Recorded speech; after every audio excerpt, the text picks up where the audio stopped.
Mga kapuso, guard dogs ng opisina ng DENR Iloilo Province, mapisan, mapinalanggaon kag tampad sa serbisyo. Si Tiger aton kilalahon sa report ni John Sala.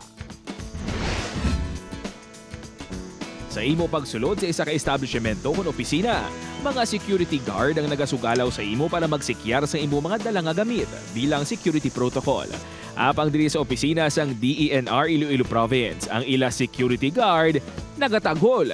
Yes mga kapuso, wala ka muna mongol. Nagataghol. Bangod ang ila security guard, ilabi na kung gabi tubtub kaagahon, amo ang ido nga si Tiger. Ang staff sa opisina nga si Rowena, ang nagatindog iloy ni Tiger. Isa ini ka animal welfare advocate kag certified fur mama.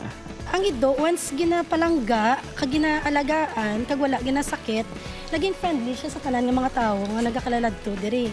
So tanan gi-expect kay nga taga kita Tiger pangayo pagkaon.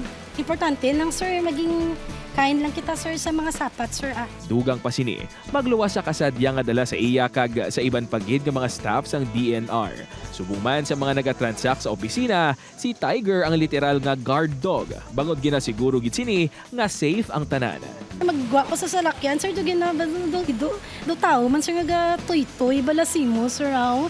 Nga kisang bisan gani magpuli kasi sir gina make sure yes sir nga safe ako makapuli. Magsakay sa salakyan, ginadulong niya pa ko na, sir.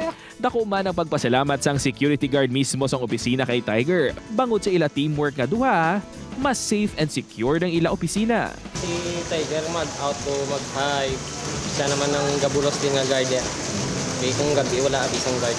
Siling gani isang iban, ang ido lang ang hinuptanan nga mas palangga pang iya fur parent kung ikumpara sa pagpalangga sini sa iya mismo kaugalingon.